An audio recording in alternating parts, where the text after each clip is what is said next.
We are your home for exclusive interviews and behind-the-scenes stories you won't hear anywhere else.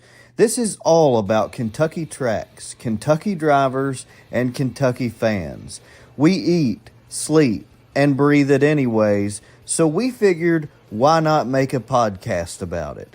For 11 years, we've been keeping the Bluegrass covered in dirt. Now, we're doing it bigger than ever before. We are Kentucky's Dirt Racing Podcast. Welcome to another edition of Dirt Racing in the Bluegrass Live, presented by Smokehouse Grill and Buffet. And welcome in, everyone, to another edition. Actually, this is episode 25 of Dirt Racing in the Bluegrass Live for 2023. Our second season doing this podcast all about dirt racing here in the state of Kentucky. Wes, I tell you what, a huge show we've got lined up. Special edition Monday night. We're moving from our regular Wednesday edition of our show to a Monday night here. Because for one, we're getting kicked off the podcast on Wednesday night. It's going to be ladies' night here on Dirt Racing and the Bluegrass Live. So going to be highlighting all the ladies that make up our sport, and that's going to be a lot of fun. So we said, you know what? This weekend, though, is World of Outlaws Late Model Series coming to Ponderosa Speedway on Friday night. We have to do a show. We can't let them kick us off completely. So here we are, and so we've got Steve Francis coming on the show here with us tonight, man. Just unbelievable, really, when you think about it. Awesome people we've been able to talk to, and to have Steve on here with us tonight, just so cool, and really excited to bring him on here. I mean, what more can you ask for, baby? The Kentucky Colonel, Steve Francis. I know, man. I'm right there with you. I'm excited about it. I know a lot of our fans are. We've been sharing posts about it this week, and just heard from a lot of people. Steve's one of the best to ever do it, and right here from Kentucky, and so like I said, just really pumped about that, and can't wait to get into that conversation. This is the Bluegrass Restoration and Construction Studio. This segment is sponsored by Dirtman Diecast. Go to dirtmandiecast.com, check out all the collectibles, diecast race cars, and everything that he's got to offer, or you can check him out at your local racetrack. You can also call the Racetrack Connection hotline. That number is 859-412-1287.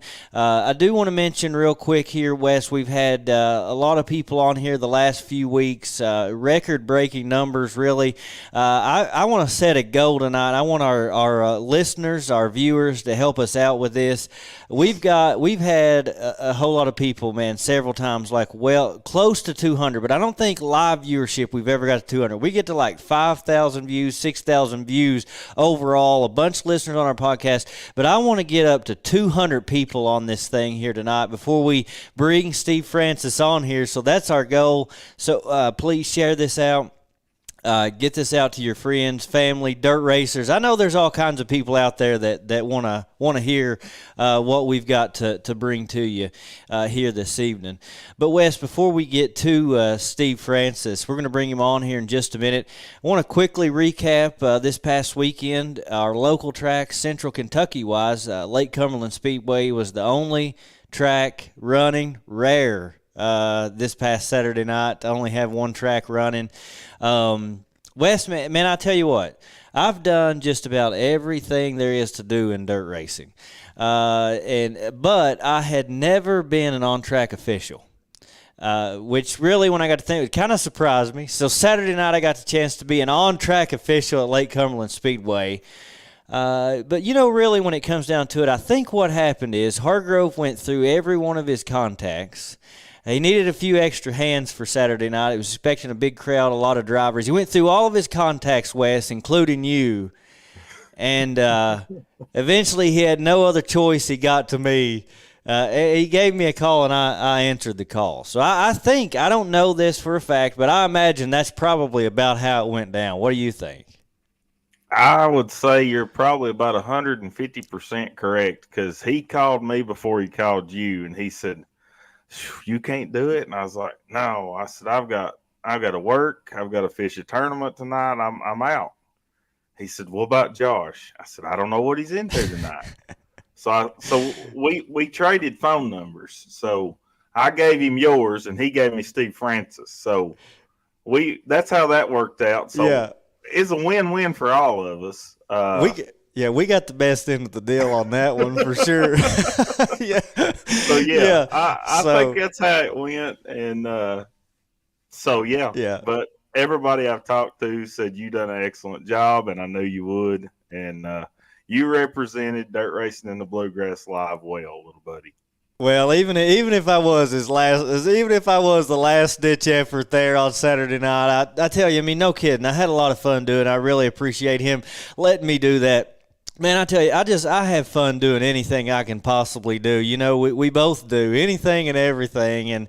But being out there, like I said, never done that before. I've done just about everything else, but really gave me an appreciation for those guys. You know, like Michael Gadd, Howard. You know, those guys out there on that racetrack. I mean, there's just really being able to be there and do that really gave me just a solid appreciation for what they do. But I got to tell you, Wes, the hero of the night was Howard. You know, our good buddy Howard. Man, he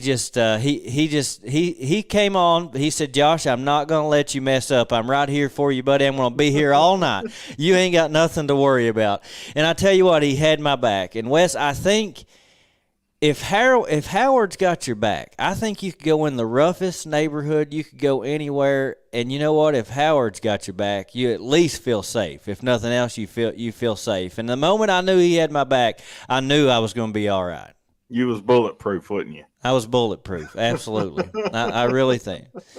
But no, Howard's a dandy, and he does a great job out at Lake Cumberland and Ponderosa, and we got to give him a lot of credit because he does a good job and does a lot of work for Brandon. He's Brandon's right hand man. So yeah, he is, and he does a good job. Well, I want to tell you a few highlights. I want to get to the racing action, but a few highlights from my night as an on-track official at Lake Cumberland Speedway. So I went into this thinking, you know, as long as just nothing off the radar comes at me, I think I'm going to be all right. I mean, I had it down. I practiced the whole way. You know, my job was going to be at the end of the lineup chute, just make sure the cars get on the track. Now, here's the thing. They were controlling everything from the tower, so I really didn't have to do anything. But I thought, you know, if I'm going to be out there, I'm at least going to look important. So, you know, I had it all figured out. I've seen it my whole life, you know, a stern look, a point, you know, direction of the racetrack. And I'm really convinced had I not had that down, the cars probably would have went backwards. But I went into it thinking I just need nothing off the radar to come at me, right? So first thing, a car goes out, spins, there's fluid all over the racetrack.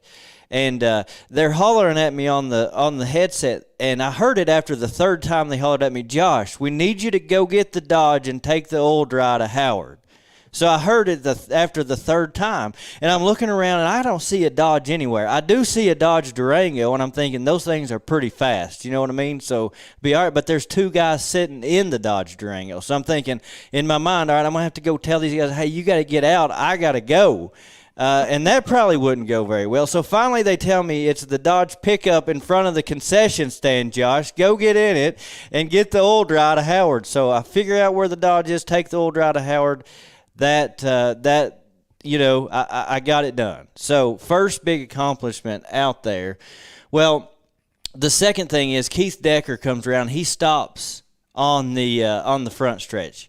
And I just stand there looking at him like, you know, my job is to help people get on the racetrack, but his bumper's all mangled up. So they finally say, Josh, Keith Decker stopped right there in front of you. You care to go help him out, buddy? So, all right, here I go. And I just barely touched the race car, and here comes Howard and another guy, and they just jump in and take over it. I realized at that moment, Wes, they had zero faith in my ability to take care of that race car. So they just took care of it. Well, and Keith Decker's probably very happy they did. Yeah, he probably is. The last thing I'm going to tell you about, because we got to get to Steve Francis. You get tired of hearing about my stories. You want to hear from Steve Francis. The last thing I want to tell you about, when you're down there and people are everywhere and there's so many things going on, and sometimes when you're at a dirt track, any dirt track, things can get heated, right? So somebody wrecked. I don't know what happened. Someone comes up there saying something to a race car driver, and Howard says, "Hey, back up." Well, they're like rubbing chests and sort of getting into it there, and I'm just standing there at this point. Like, I mean, I don't know what to do. I mean, both of these guys, Howard and this other guy. I mean, so I'm sitting there and I'm thinking, like, do I get in the middle of this? Do I tell a joke? I mean, what should I do at this point? Because these two guys would have made me the meat in the middle of their sandwich. You know what I mean? Like, I'm not necessarily meant to, like, separate things, Yeah. And about, I don't know, 10 seconds later, Brandon was pretty quick about it. He came over and sort of calmed the situation down. But, those were my big experiences there, and it sort of learned a few things about myself, I guess, at Lake Cumberland on Saturday night. One being that I can trust Howard, but Howard can't trust me. What do you think? He can, but in a different situation than that you trust him. Yeah.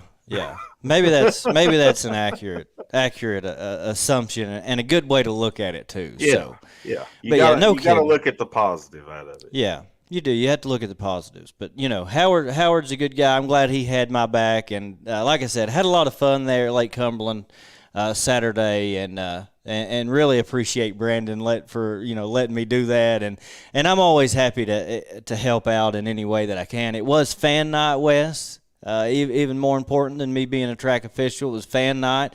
Seeing those fans out on the front stretch, it was awesome.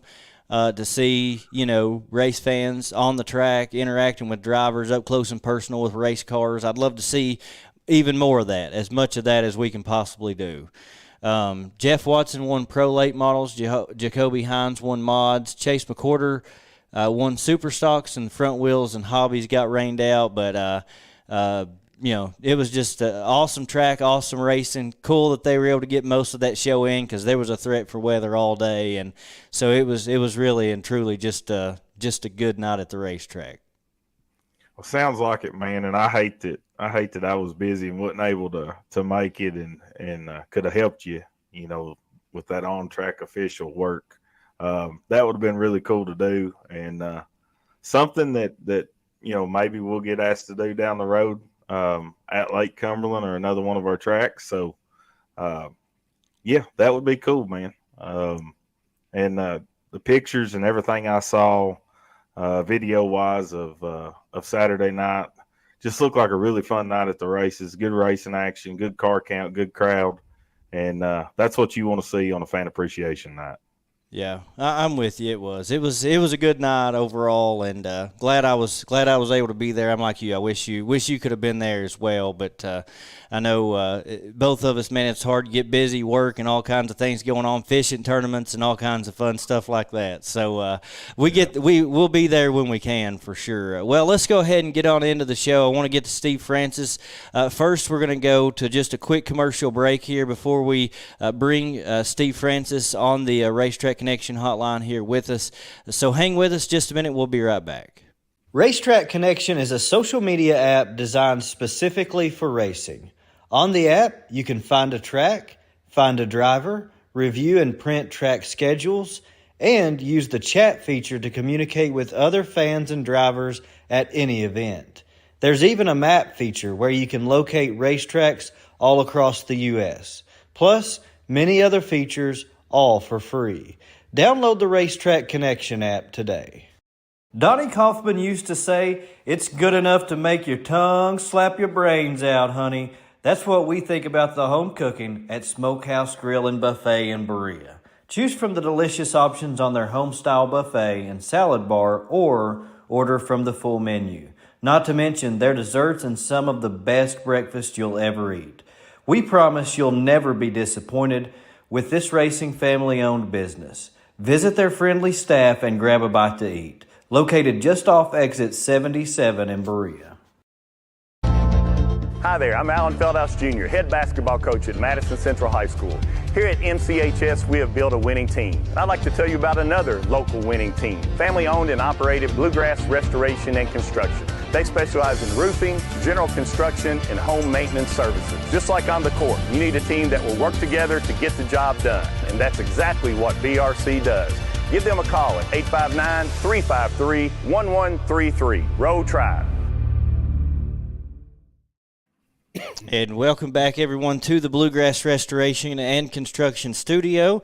We're now joined on the Racetrack Connection hotline by the Kentucky Colonel, Steve Francis. Steve is the current World of Outlaw Late Model Series director. He's a National Dirt Late Model Hall of Famer, nearly 300 career wins, a 1999 World 100 winner, 1999 Dirt Track World Championship winner at Tyler County Speedway, Topless 100 winner from 2012, and the 2012 Knoxville Nationals winner, amongst many others. He's also hails from the Bluegrass state, and that's why we call him the Kentucky Colonel. Steve, it's an awesome thing, man. I tell you what, to have you here on the podcast, we appreciate you coming on here with us.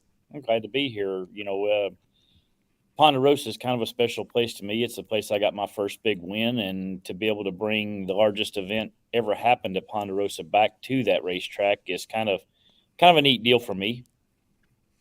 Yeah, you were telling us, we were talking to you, Wes and I. We had a minute there with you pre-show. You were talking about just what Ponderosa Speedway means to you. Of course, $15,000 to win for the World of Outlaws Late Model Series coming up there on Friday night. I want to talk a whole lot about that event, but leading into our conversation with that, we talked about it a little bit before. One of your biggest wins, or maybe your first big win, you were telling us, came there at Kentucky's Baddest Bull Ring. It did. I think it was the very first Kentucky Classic, so I think it was 90 or 91. And, I remember I've been probably one of the brokest guys at the racetrack and been with some of the most well-financed race teams that you could ever be associated with. So I've been on both ends of the spectrum there. And at that time, I was still really getting started. I'd been racing 6 or 7 years, but, I was, 19, 20 years old, trying to figure out, okay, can I make a living doing this, or do I need to figure out, how to go on and make life happen? And we went there. It was in October, I believe, and I think we had like $500. My brother and I had like $500 in our racing account. We both still lived at home. Neither one of us were married at the time or anything like that. So I was like, okay, we go there. So we actually had a dually pickup, open trailer, slept in the back of the truck at the racetrack that night. Had a friend of ours that had a hotel room over there, went and showered in his hotel room, one of the other racers, and hung out that night. And we set fast time, which was like, $500, and we won the dash that paid like $1,000. I'm like, okay, we're getting there. We're in pretty good shape now. And then it was like 100 laps for like 6,500. So we led every lap of it. I can't remember if I think Bloomquist finished second. It was either Bloomquist or Carrier Sr. that finished second. Lanigan was there. He was in the top.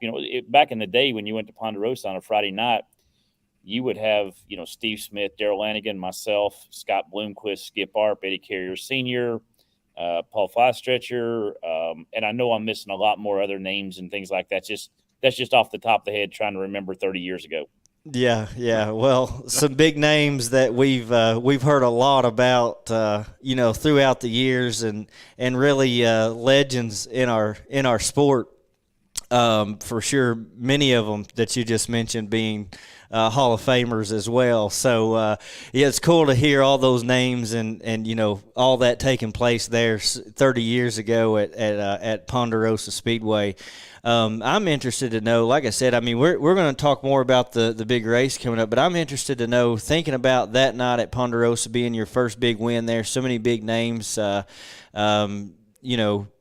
being a part of that event. But how did your career begin, and then how did you go from, you talked about being at the bottom as far as equipment and that sort of thing. Who were some of the people involved early on, and how did you make your way into, the position of being able to put yourself in the, to be in some of the better equipment later on in your career? I my parents had a used car lot. They made a good living for us. Made things comfortable for my brother and I. They bought us my first race car, and we had an open trailer and I can't remember what it was, like a 1-ton single axle pickup. We had a Craftsman toolbox in the back. We had a couple spare tires in the back of the truck, and we went racing. And we were able to be fairly successful early on in my career. Back to the old All-Star Circuit of Champions days and stuff like that. We're talking 84, 5, 6, 7, somewhere in that area. I hung out a lot with Charlie Swartz and CJ Rayburn, and I was able to surround myself with a lot of really, really good people. Bubby James, which was Scott James's dad, drove for my dad before I started racing a little bit. So, I was able to surround myself, or fortunate to be surrounded by a lot of really, really good racers back in the day. And they taught me a lot about it, and a lot about understanding how to work on your race car and how to figure out what you needed, and what feel you wanted to have in your car. So, that was really the way that, we kind of kept progressing. And, my brother and I'd buy a couple cars in the wintertime, sell a couple cars. Okay, that'd get us enough money to, we'd flip a few cars. My dad had a used car lot. So we'd flip a few cars, and that would get us enough money to buy an extra motor, or, new tires, or a new chassis, or a new rear end, whatever we needed at the time. And we just kept building it and expanding it. And then, we were one of the first ones to have like the S&S bigger truck and trailer. And then we got into the process of kind of flipping those things as people needed them, making a little money on those back in the early 90s. And, that subsidized what we did racing, where we could live off of that money and put all the race car money back into the race car and keep growing what we had as a team. Yeah. Yeah. That's, it seems like I've heard, several people on this podcast, on other podcasts, other shows, wherever. I mean, the way you came about, starting a racing career back when you were first getting started, just like a blue collar sort of way, work hard, work your way up, make a lot of sacrifices as you go, a lot of hard work, a lot of blood, sweat, and tears along the way for everybody involved. Well, it was. I mean, you miss your senior prom. You miss when all your friends are going to the lake and doing that stuff in the summertime, because you're trying to build your career. I didn't go to college. I'm not college educated or any of that. I'm pretty much self-taught at most things I've done. Fortunate to be able to pick things up fairly quick on most stuff, except computers. I hate computers.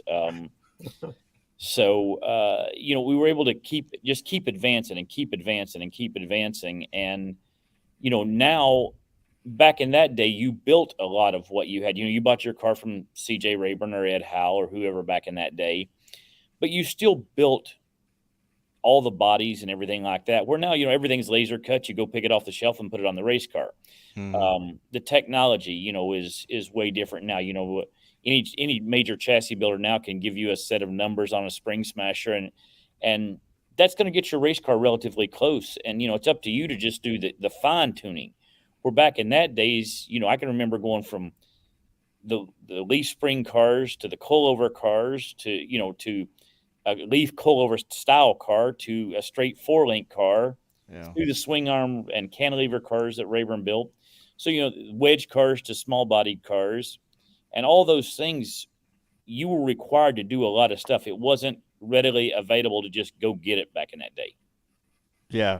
And I'm sure a lot of the innovation and ability to do things and learn a thing or two here helped you a lot more in a different way back then, going through those changes of all those different styles of race cars. Whereas today, I know that these cars and the chassis and everything are a little bit different in certain ways, but not near as much as the difference as you probably saw in race cars from one car to another back then.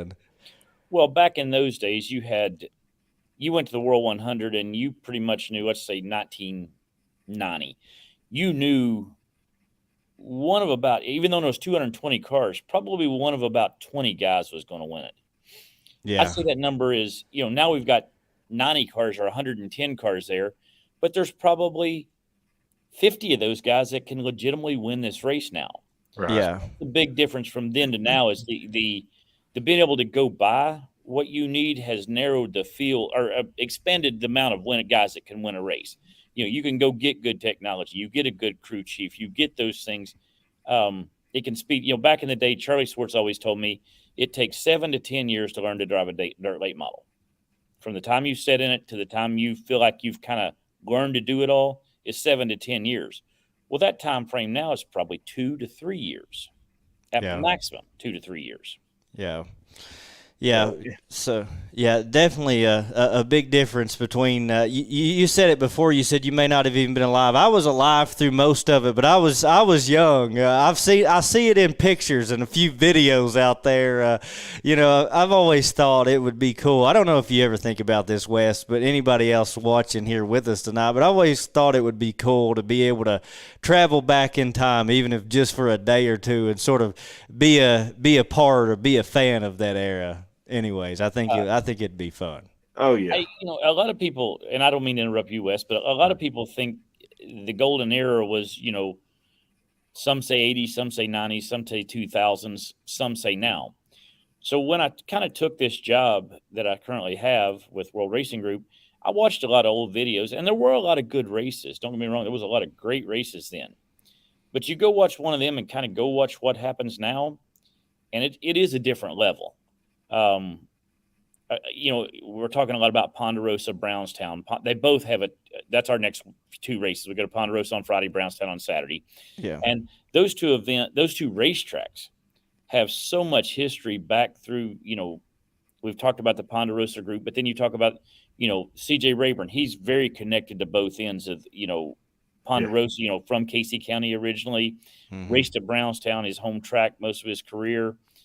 You go John Gills, Mike Jules, those whole group of racers that you wonder if you could put those guys in today's equipment in their prime. There's a big debate about who's the best racer ever. Yeah. Or give me the top 10, whatever. Yeah. But it's so hard to get those numbers because the eras are so different and times are so different. Mm-hmm. So, Jonathan Davenport is going to go down as one of the top 10 ever, no matter what happens the rest of his career. Sure. Scott Bloomquist, Billy Moyer, that's 1 and 2 in my book. I don't care what anybody says. That's 1 and 2. Which way? All time, Which way? Which way? Bloomquist or Moyer Sr.? I'm going to go with Bloomquist because he did it. I don't want to say Moyer ever cherry picked because that's not the correct word. But Scott was really a series guy that ran sanctioned events most of his career, meaning he had 10 guys all the time to beat. Yeah. There were times that Billy had 20 guys to beat, and he's 5-6-time World 100 winner. Yeah.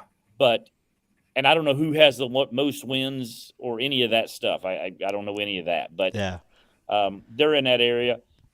In my opinion, if Jeff Purvis had stayed on dirt his whole career, Jeff Purvis would be number 1 leaps and bounds above everybody else. Yeah. I think for me, I know Wes is a Bloomquist fan. I'm not, but even though I'm not a Bloomquist fan, I'll have to agree with you. I think as much as anything from the impact on the sport point of view, I mean, there's only been one guy in history, especially as far as fans are concerned. There's only been one guy throughout history that in my time, who when his name is called, there's a reaction. It's either positive or negative, but there's a reaction. It's either a boo or a cheer, but there's a reaction.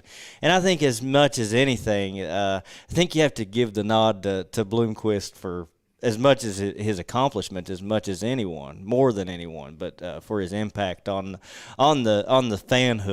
fandom of our sport, I guess you should say.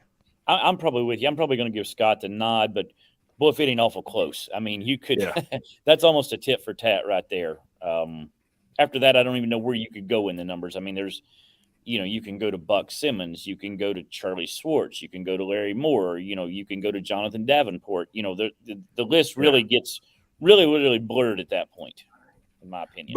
But like you said, you put, some of those guys in the new technology in these cars today, Mike Jewell, John Gill.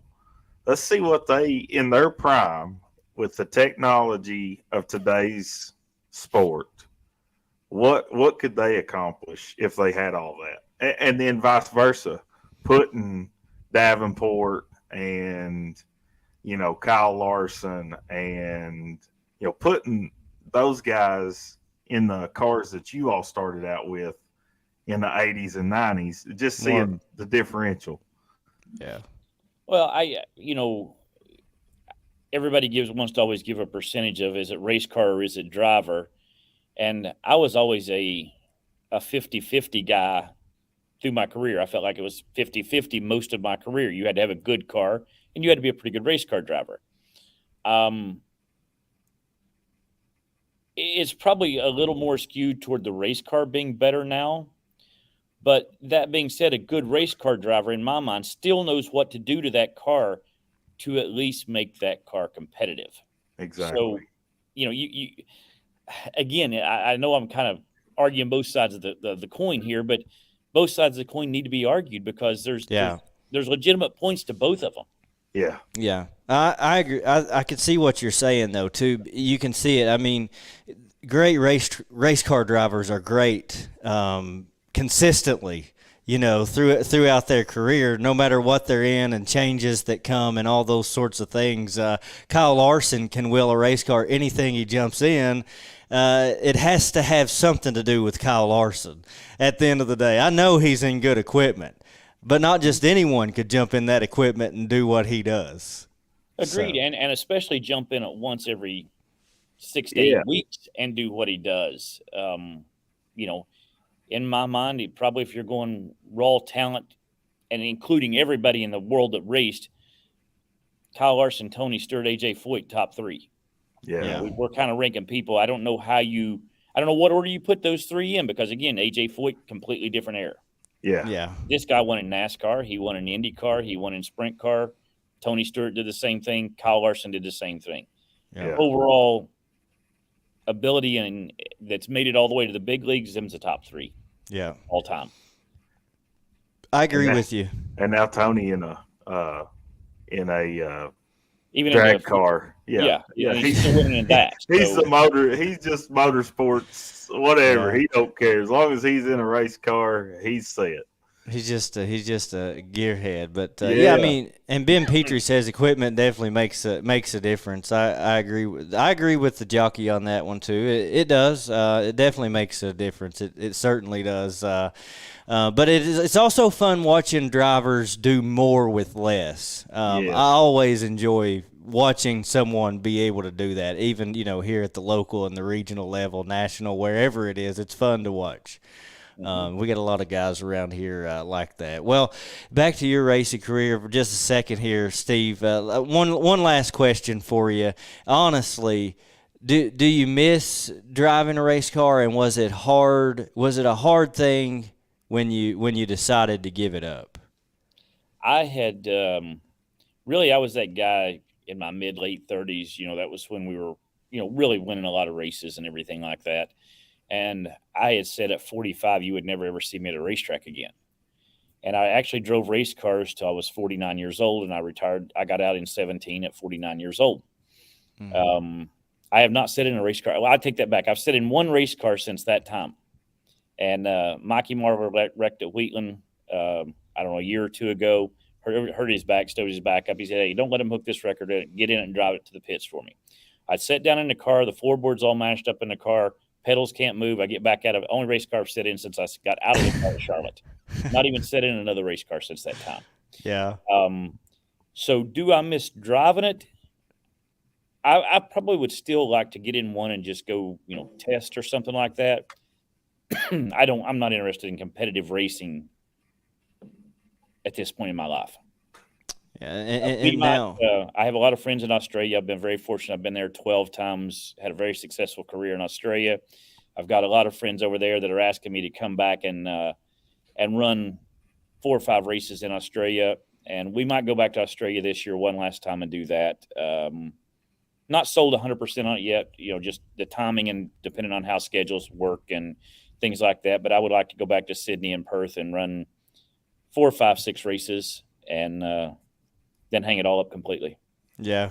Yeah, sounds like a lot of fun. You might have to take Worldwide West with you. He hasn't been to Australia, but he needs to get over there. So he could be like your I don't know, tire prep guy. No, I wouldn't. No, you shouldn't do that. You want to run good. If you're going to go run once again, you don't want to use him as the tire prep man. But he could do something. Like he could clean the nose off, the car mud or something, right? Yeah, clean the mud. Yeah. Yeah. Back in the old day, before we had the lifts and all that, you had to have that guy that would jack it up, put the car on jack stands, take the tires off of it every time it come in. So our sports got easier in a lot of ways and harder in a lot of ways in the years. Back in those days, you come in, you jack the car up, you put it on 4 jack stands. It was, took a lot longer than backing over a lift and hitting a button and the car going up for you. Yeah. Yeah. So, the sport has changed and it's gotten easier. Technology has gotten into the sport. Engineering has gotten into the sport. But if you go back and watch our races, we had a guy at Volusia start dead last and win the race.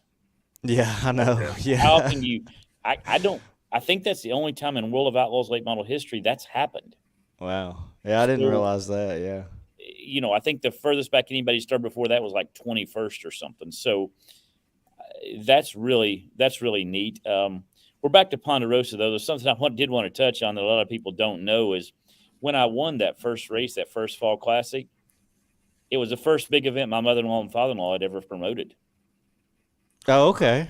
Okay. So yeah, there's a nugget. David and Anita Farrell promoted that racetrack with Ed Hasty back in the day, and I wound up, years later, 20-some years later, married to their daughter Amanda. That's a cool deal. Yeah. Yeah, so, that is a cool I learned deal. how things go full circle. Yeah, it is. It is crazy how things go full circle. Of course, David and Anita, they also, they promoted Ponderosa for a long time, then also Bluegrass Speedway. So there's another guy. Lake Cumberland at one time for a little while. Yeah. The old Taylor County Speedway. Okay. So, I think they promoted for around 30 years altogether. Mm-hmm. So, I was actually in Junction City this past Saturday for a family reunion with them. We had an off weekend with the World of Outlaws, so we spent it there. And it's Ponderosa is, we have a lot of really, really polished, beautiful facilities in dirt late model now. Ponderosa is kind of like one of them old school gyms that has the ability to have a big race and have a great race, but it still has that real old school feel to it. Just the way the grandstands are shaped around the front straightaway, you drive across the creek to get into the racetrack, some of the things like that go with it, make it have that old school feel. Brownstown has that to me with the covered grandstands. Yeah. Those grandstands have been the same since I was a kid going there in the early 80s or something, mid 80s, something like that with CJ Rayburn. Yeah. You asked me earlier a lot about who was the most influential people in my career that helped me get there. Well, naturally, my family, my dad, my brother. But really, as far as other racers, CJ probably had as much to do with me staying in the sport and getting to where I needed to get as anybody. Charlie Swartz taught me a lot. Jack Hewitt taught me a lot. But those were Mark Richards, Rocket Chassis. Mark. I drove Mark's cars from '96 to 2011, I think. So 15 years in the same chassis. That's not something you hear a lot of anymore. Not at all. It's like 15 chassis in 1 year. This day and time. Sometimes it seems like. Mark was like an older brother to me for a long time. We still talk. Still talk at different times, and we can talk about old history. And he'll every once in a while see we're getting into the current stuff now. He'll see an old tweet of something or an old picture of something, one of my cars or something, or I'll see an old picture of him, or we'll have a picture of Josh Richards will come out, and I can remember Josh. Had a very successful career, stepped away from the sport at his prime. Really, he was mid-30s when he stepped away. So. Yeah. There's pictures of Josh that I see, and when I was driving for Mark in the early 2000s, Josh we would find him. He'd be in the front seat of the truck like at noon, and we're not leaving till 4:00 that evening because he wanted to make sure that truck didn't leave without him. He'd been asleep in the truck in the front seat, 4 hours before getting ready to pull out. Yeah. So that was kind of neat stuff. When I was growing up, I talked about CJ and our families being very, very close. And there's pictures of me and my brother and Scott and Stacy James, Bubby James's kid. Everybody knows Scott that ran around, raced for a long time. I think Scott just retired this year from racing. There's pictures of all of us, CJ's kids, Carla, Kim, Eva, all of us riding bicycles, racing bicycles, swimming in swimming pools together. So it was a lot more fun as a kid back then than probably it is now to be at the racetrack. But that's one of the things I'm trying to bring back to the World of Outlaws is, that fun atmosphere. We've had situations this year. We've had maybe Bobby Pierce and Gordy Gundecker the other day. We were at Case Construction, who sponsors the World of Outlaws late models. We were at an event for them the other day, and I've got Gordy Gundecker and Bobby Pierce playing chicken and a couple of skid steers. So, okay. They're doing donuts around each other and everything else. So you might see Chris Madden and Shane Clanton and Johnny Scott playing golf together. Yeah. On an off day or an off morning. So we're trying to bring back a little bit more of that to our sport, and the guys really seem to be responding to it. We've got the group of guys that we've got racing with the World of Outlaws this year are just a phenomenal group. Some of them have never been to Ponderosa, so they're kind of excited and kind of like leery and excited at the same time. Mm-hmm. I can imagine, because it is a cool place.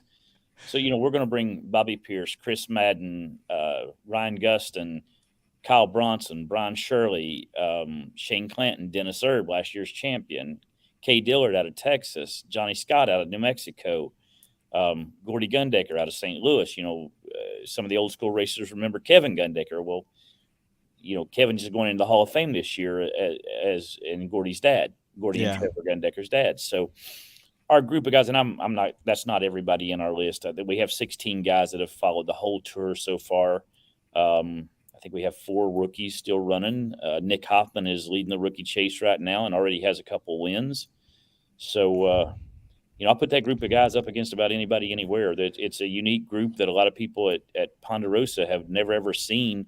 And a lot of the drivers have never seen Ponderosa. Yeah, man. I tell you that group of drivers, I'm really looking forward to seeing at Ponderosa Speedway, because I know Ponderosa is a different challenge. Seems to be for guys who've never been there before, or don't run there often, and see not only that, all of those guys. I mean, you got Bobby Pierce in the points lead.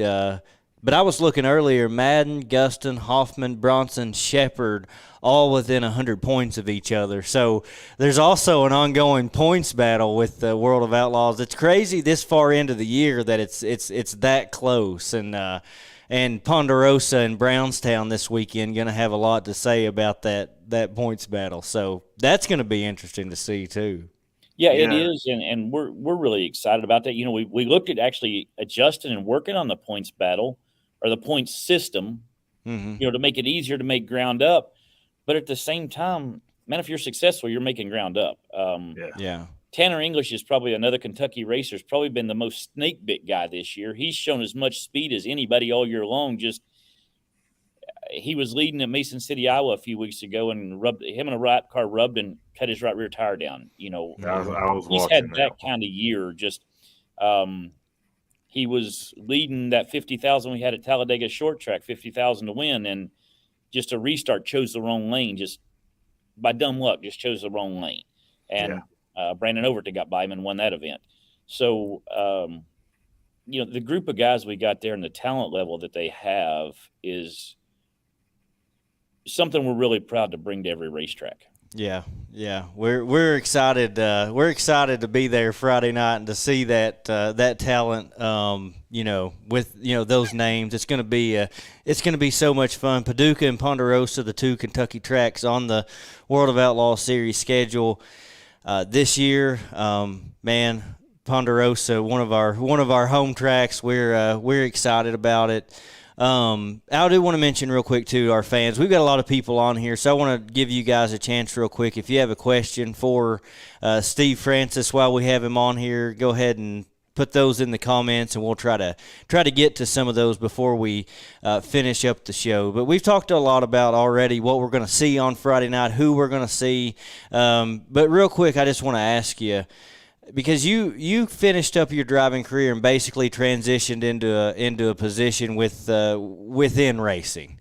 Is that something that has helped you, still being able to be involved in racing, stepping away from the car, and how is the series director role treating you so far? Like I said, when I got out of the car at Charlotte, well, when I was in my late 40s, I'd said I'd never be back. You'd never see me at the racetrack again. I was done with it. And I raced till I was 49. I got out of the car at Charlotte, not knowing exactly what my next move was, and went to work with Lucas Oil as a tech director there for 4 or 5 years. And, they're a great organization. I couldn't see where I could advance and, where my future was going from that point. And I just, me and Amanda talked about it, and we were legitimately, when we left Lucas in July of 22, I guess, we were getting out. Getting out of the sport. Not going to be around it any. You might see me at an Eldora occasionally or something like that. Mm-hmm. I've always loved old classic cars and trucks, so I was going to start just kind of buying, selling, trading, messing around with some of that stuff. We do a lot of containers still for our friends in Australia, so shipping race car parts and race cars and everything else to them. And we were just going to kind of piddle around and do, make a living doing stuff like that. And Brian Carter with World Racing Group called me and he said, "Hey, would you be interested in this?" And I'm like, "Well, probably not, but I don't know, probably not. I think I'm done with the sport." And he said, "Well, I'd like you to think about it." And I said, "Okay, give me a week. I just got out of this. I don't want to jump back into nothing." So we talked a little bit more. He called me the next week and he said, "Hey, I want you to take this thing and mold it and build it like an old school racer would do it." And in that time frame, Amanda and I had sat and talked a lot about it and kind of figured out that 70% of the people we knew and 70% of our friends were somehow involved in the sport still. Yeah. So it was like, damn, that's going to be pretty hard to walk away from. You're going to really change your lifestyle up big time if this is the route we go. Yeah. So I talked to Brian about how many races he wanted in the schedule. And, we were in that somewhere 50 to 55 range is what we wanted to do. And so we kind of lay that out and we look and, okay, now we've got time to have a life. We'll occasionally take the boat and go to the lake now, or just spend the day in the pool or something like that, where, when you have that 65 to 75 race schedule, it doesn't seem like much when you had those 10 to 15 days. Mm-hmm. But when you come home and you clean things up and you service equipment and go through all that stuff, it starts adding. Every one of those events is 2 days or 3 days. Yeah. So now you've added 50 days. Well, summer's not that long. So, right. If you look at the World Outlaw schedule this year, it's not really, really way loaded in July. Yeah. And we kind of did that intentional, one for Summer Nationals, one to try to give our teams a chance to regroup at this point of the year, mm-hmm. to finish out. We have a big break late August, early September. We took off for World 100, which our staff will still work, but World of Outlaws doesn't race for the World 100. Mm-hmm. We're off for the Knoxville Nationals. We're off for Brownstown's Jackson 100. So, we're off like 3 weeks in a row right there to give those teams time. If they want to race those events, great for them. If they don't and they want to go on a family vacation, that's great too. Yeah. And I think that's been one of the big things that's allowed us to add the talent to the schedule, to the group of guys we got. Yeah, well, I'm sure it really does make a big difference within the grind. Just getting those little breaks in there, I'm sure, is very helpful to your staff and the drivers following your series as well. Yeah, it is. And so when Brian called back and he told us how many days he wanted to race and kind of that kind of stuff, and I said, okay, I think we're going to do this. He said, okay, this was like a Thursday night. He said, can you be at Cedar Lake tomorrow night in Wisconsin? So that's about how fast that all happened. It happened fast. I remember it. Yeah. I remember it happening fast. Yeah. So it happened very fast. And the good Lord above is always, people talk about their testimonies and so on and so forth, but he's always it seems like every time I've got at a crossroads, I'm going to get out of this sport, I'm going to do this, a great opportunity presents itself. Yeah. And this was kind of a challenge and an opportunity. Yeah. So almost a year, first full year into this. Are you glad now that you took that opportunity? Yeah, I'm very glad. I really enjoy it. It's again, I'm not the most computer literate person, so I don't like the computer part of the job that you have to do, sending contracts to racetracks, getting insurance forms, making sure insurance and all that stuff. Those are the things that I'm not near as crazy about. As far as the running the event and booking the event and promoting the event, I love doing those parts of it. To me, that's the exciting part now. Yeah. Well, Wes needs a few more things to do, so if you ever get in a bind, just send some of those contracts and stuff to him. He'll be glad to help you out. He does a bunch of other stuff, so he can help you with that too. We've got one of our guys' son is getting married this weekend, so he won't be there. So we're one staff member short this week. Well, okay. There you go, Wes. Whatever you need, I'll be there. Yeah. Make you tackle these cars up and check group. How's that? Yeah. I don't want to be in charge of checking group. No, I'll decline the group. I'm not checking no group rule. Yeah. All right, Wes. You've been kind of quiet. Let's finish up here. Just ask some of these fan questions. Put them up on the screen there, buddy. You got this. Worldwide, Wes. Worldwide. I like this one here. This is a good one. Dustin asked, what was your favorite Kentucky track to run?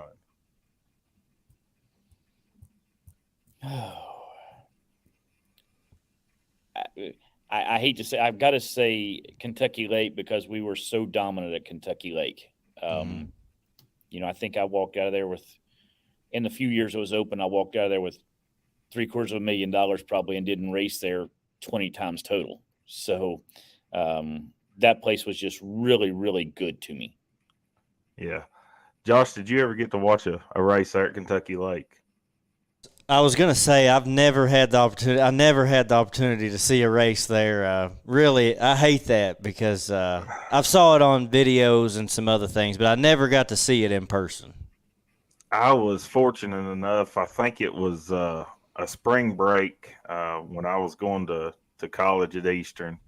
I went out there with my wife at the time, and we took a spring break trip. She didn't know I was going because I wanted to race. I was taking her to Calvert City to enjoy the Quilton Museum and all that stuff. Right. Oh, yeah. I know how that works. Yeah. So I ended up she went with me on Friday night. She hated racing. My wife, Sherry, now loves it. But she went with me Friday night, and she didn't go back Saturday night. But it was a 2-night show, and that's the only time I ever got to watch a race there.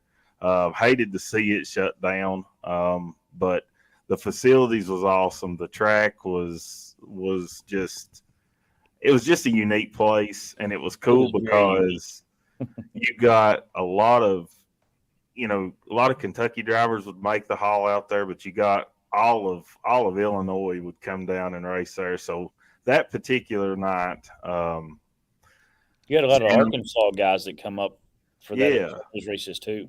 Yeah, Shannon Babb, Jason Fager, I think Billy Moyer Sr. I'm trying to think. I think it was a 10,000 to win super race both nights and 5 or 10,000 to win open wheel modifieds, and that's the only 2 classes. And the pits was just plumb full of cars. And that, like I said, that was the only weekend I ever got to watch the races there at Kentucky Lake. But man, I wish it was still here today because I guarantee you it'd be on the Lucas schedule and the World Outlaws schedule. It's just a cool place. And when I said that, I didn't mean no disrespect to any other track in Kentucky. It's just that I was fortunate that I won a lot of races there, so that kind of makes it your favorite. Early in my career, I won a ton of races at Ponderosa. So, but yet, I mean, even Awesome Kentucky back in the day was a really neat, unique place to go to. Yeah.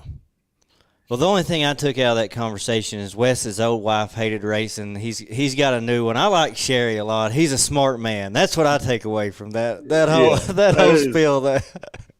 That's exactly what to take from it. And the first race I ever took her to was I took her to the World Finals at Charlotte, and that was in that was in November of 2018, and we just started dating. And I said, "You ever been to a dirt race?" And she said, "No." I said, "Do you want to go this weekend?" She was like, "Yeah."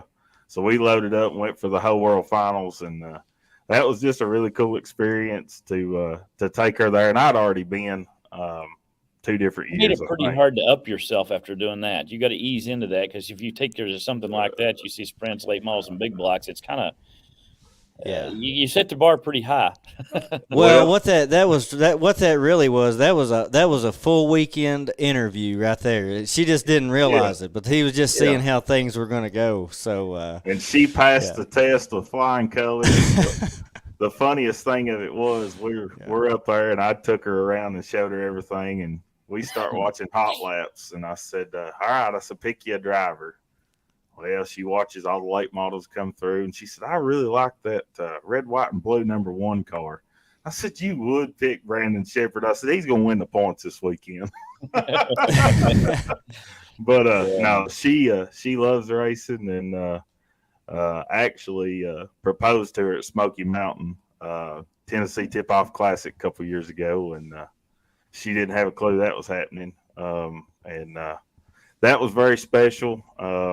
To work with Casey Moses and, the late, great Rick Eshelman. It was cool. We did it right there during the redraw, right after. Yeah. So Rick was really good at orchestrating a few of them. I seen him do a few things like that in his career, and he was really good at orchestrating those situations to keep it a surprise and all that. Man, she didn't have a clue. And I had one of my best friends, Brad, and his girlfriend was there with us. And I was like, "Hey, Brad's never watched a redraw before," lied right between my teeth. And so we start walking that way. And Rick's like, "Hey," he said, "Where's my good buddy Wes? We talked earlier." So I just grab her by the arm and take off. Well, it's cold. We've got like 8 layers of clothes on. We get down there, and she realizes what's going on, because Rick's like, "I'm usually the one asking all the questions, but I hear you got one to ask," and just hands me the mic. I mean, the place is packed, Dirt Vision. I mean, I'm getting my phone's blowing up. "Did you just propose?" I said, "I sure did," right on Dirt Vision, right there. So just a really cool deal. She said yes. That'd have been an embarrassing moment. Oh, man. That might have ended Worldwide West's career right there. He'd never want to be in front of people again. So I'm glad she said yes, for sure. But you're right about Rick being able to do that. And what was cool was it didn't matter where he saw us after that. That was in 2019, and it didn't matter what racetrack we was at when he saw us after that. "Hello, Wes and Sherry," and he'd always give her a kiss on the cheek. And that was just such a special moment, and making that friendship with him just for those couple years was just really cool. And I miss him dearly. We all do. Yeah. All right, move on to the next question. I'm sorry. Hey, I already put one up on the screen for you, buddy. We're all ready for this. Our good buddy Greg Miller right there. Now, Greg Miller is our cameraman. When we're at the racetrack and we do our 1 lap, 1 bush, Greg Miller is our cameraman. So he said, "What is your most memorable win, and why is it the most memorable?" 2012 Knoxville Nationals, and it was simply because of the way the weekend played out. We ran third to first night. It's a 3-day deal. Third to first night, second to second night, and won the big one, the Knoxville Nationals. And it was just the way that whole weekend played out. You couldn't have probably scripted it any better. I generally will never say much about my race car. In my career, I never said much about, "Oh, I'm going to win tonight," or "I'm going to this," or "I'm going to that," or anything like that. Because karma always seems to bite you in the butt when you do something like that. And I can remember talking with Barry Wright, and we were sitting there in the truck, and he said, "Well, I want to try this, and this for our hot lap session before the race today. I said, I'm telling you, this race car is good. I said, you do what you want to do to this car for practice. But if it isn't where we feel like it needs to be, we're going back to, our standard program here. And I said, with that standard program, I'll take the lead on lap 70. I said, I'll fall back and then we'll take the lead on lap 70. And it was one of the few races that I ever predicted that I took the lead on lap 71, I think. Wow. Yeah. And led the last 30 laps over 29 laps, whatever it was. And I sometimes hesitate to say that story because I never would I was never a guy to like predict, I'm going to win this, I'm going to this, I'm going to that. But that was the only time in my career. And I only said that to Barry Wright because I was driving for Barry Wright at the time. And I only said that to Barry. We went out there and practiced. And I don't know, we weren't very good in the practice set that day and come in, changed everything kind of back, went back to our standard program that we'd had a lot of success with that year. And the car was just dead perfect. It was one of the few race cars I could just run right through the middle of the racetrack all day with and never had to lean on the cushion, never had to hurt the tires or anything like that. Yeah, awesome. Well, I imagine it's always a good thing, and it seems like it would be few and far between a man could guess I'm going to take the lead on lap 70 and lead the rest of the way. So that would have to be a lot of fun. That was just that car was just that good that week, and you just had that feeling. I mean, it's hard not to say, because we won the World 100. It's hard not to say the World 100 because of what it is, and what it still is in our sport. And the only reason I give Knoxville the nod over that is because of the way the weekend played out for us. Yeah. As far as your biggest career win, I don't know how you don't say, World 100 or Dirt Track World Championship. Probably World 100 was my biggest career win, but that one was the most important to me because of the way it played out. Yeah. Yeah, we got you. Well, that's awesome to hear. And those are the kind of stories we like to hear, the sort of behind-the-scenes stuff that you wouldn't know without asking Steve Francis himself. So, there's actually an interview in victory or after the race. They take you in this room, and it's kind of a press conference after the. Oh yeah, it's me, Billy Moyer, and Brian Burkhofer, and we were the top three that night at the end of the race, and Michael Rigsby did the interview, or a lot of the questions. And I think to this day, he still says it was the most educational interview he was ever in his life.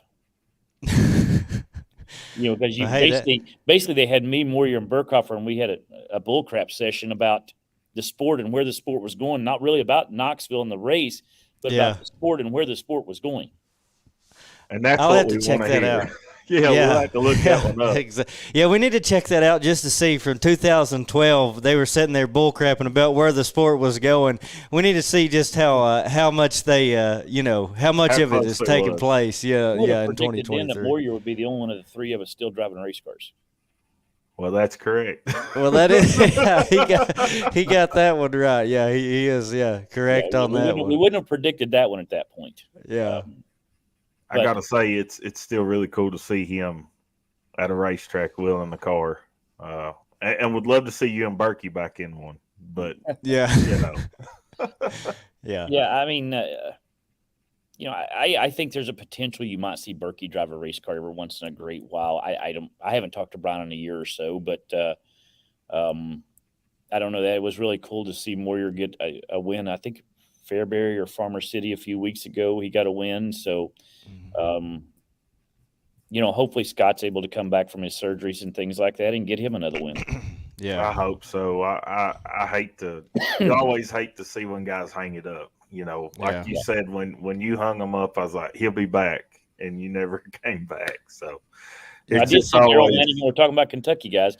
I did see Daryl Lanigan won a crate race here not long ago, someplace in Pennsylvania or something there. So maybe he's getting the itch again. Maybe he's the next guy you need to have on here and get him back in one. Yeah, Wes talked to him. Yeah, I did. Did you? That night, the Castro Flow Racing, that Wednesday night show they had at Florence.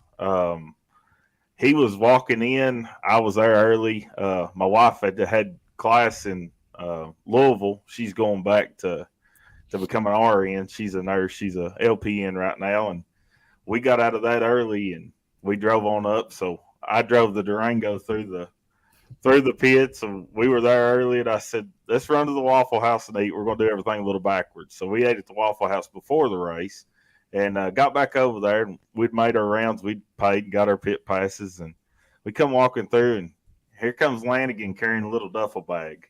I just grabbed her by the arm. And I take off. She's like, "Where are we going?" I said, "Man," I said, "Daryl Lanigan's back in a race car." I said, "We're going to go talk to him." So we got over there, and it was cool because I'd never really talked to him, and he talked to me like he'd known me his whole life. And I was like, "Man, that's just cool, that you're here." I said, "It's been a hot minute since you've been in the car." And he said, "Yeah, kind of getting a little itch." So it was cool to see him back at Florence at a place that he lives right down the road, but you don't see him there very often. I know back in the World Outlaws days with him, they would be off that weekend. He wouldn't come race. He'd be resting.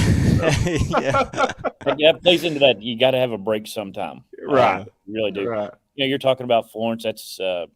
Florence was one of my favorite racetracks. I always liked racing there. I think I won everything they had there that was big events, except the North-South. And I led it on lap 98 and 99 and still never won it. Yeah.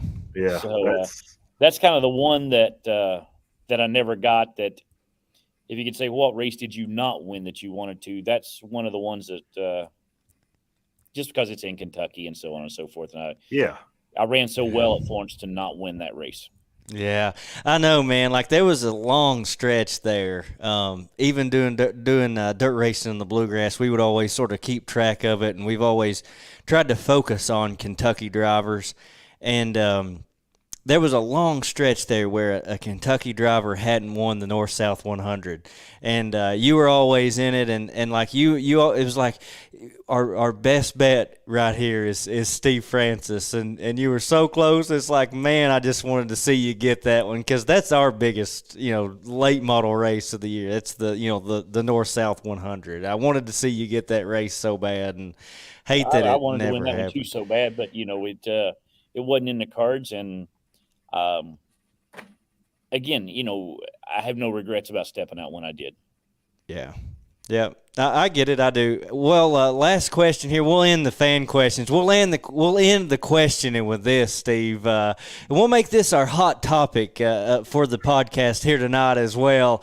Kyle Ramsey wants to know if Hudson won over Bobby. What's your thoughts on that? That's what everybody's talking about right now on social media. It seems like it was done 100% correct. Bobby Pierce won. You use the transponder loop for every lap of the night from qualifying.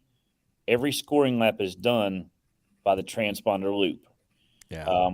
I know at World of Outlaws, if the transponder happens to not be directly in line with the flag stand, we make sure we announce where it's at. And you live and learn from everybody's, experiences that they had. And that was a bad experience for a lot of people, because it's, but it's also got people talking about the sport. So that's good. Yeah. But no, it was done 100% correct. Back in the old day, it was a camera, and the flag stand was the official start finish line before transponders. Since that time, even go to NASCAR, the last passed loop is the winner. Mm-hmm. Yeah. Right. So, there's no way they could have done that any differently. And instantly everybody has access to it that says point. I don't know what it was. Somebody told me 002, I think 002 or something like that. So there's no way you can back up and get out of that now. As long as those transponders are where they're supposed to be on that race car, right? No way you can get out of that. And I'm sure that was one of the first things they checked. I guarantee it. They probably climbed under it and said, "Let's make sure where the transponder was." Mm-hmm. And as far as the Rocket team, I think. Somebody told me this today, and I don't know the exact race it was, but it was Davenport, Iowa last year, and the camera shows Ricky Thornton winning, but I think Brandon Shipper was in the Rocket House car at the time. But Brandon gets the win, and they go to check the transponders, and I'm getting this story secondhand, but my understanding was Thornton had ran someplace the night before that required the transponder loop to be on the axle tube, or the transponder to be located to the right rear axle tube, and they had forgot to move it back to the left front corner where Lucas, World of Outlaws, some of us require it to be. So by even though the picture looked one way, the transponder loop showed it exactly the other way, and that's what you have to go by. There's precedent already set in this. It's not, in my opinion, it's not a question. The only thing that could have made the situation better, and again, maybe we all learn a little something from this, is maybe there's a stripe painted on the wall where the loop is. If it's not directly at the flag stand, maybe there's a stripe painted on the wall. That way there's never a question about where is the loop. Yeah, I like that idea. I do. I think, I think that's a good idea, just to give everybody a reference point for, exactly where that scoring loop is. But no, I mean, I agree with you. We're talking about technology that has changed. 10 years ago, 15 years ago, that flag stand would have been the finish line.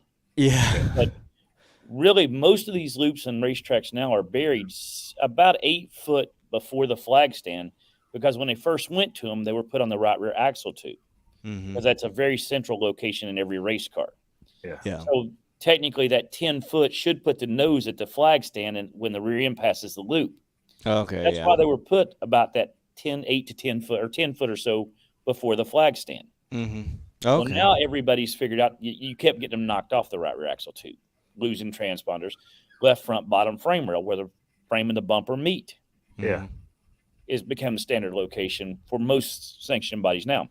But again, that makes the loop be 8 foot before the flag stand. Yeah. Okay. Now that makes sense. I get that now. But I'd never thought of that, like why they are before the flag stand. But that makes perfect sense. It really does. But no, I agree with you. Because I didn't know that. I didn't know, about that with. And I'll be honest with you, when we go to Brownstown, it would be almost impossible because the flag stand is in the a mile from the racetrack there. The way you circle out off of Brownstown. So it would be hard to put a stripe on the wall and see the wall. So maybe we have to set a cone in the infield. Right here's the line. So that there's a direct reference. Photos are very deceiving. I've learned through the years of this scoring stuff and everything, because the slightest angle changes the whole look. If you're not 100% dead straight at the flag stand, like a horse race is scheduled or is scored off of a camera. But if you look at the way that camera, it has mirrors and everything else that get every possible angle for a horse race. We don't have that in dirt racing, and we can't have that in dirt racing. Yeah. But the only way you could ever do it is a direct, straight up and down shot. Can't be any angle. Has to be. I think there was one that Heath Lawson got a year or two ago at, matter of fact, I believe it was at Florence.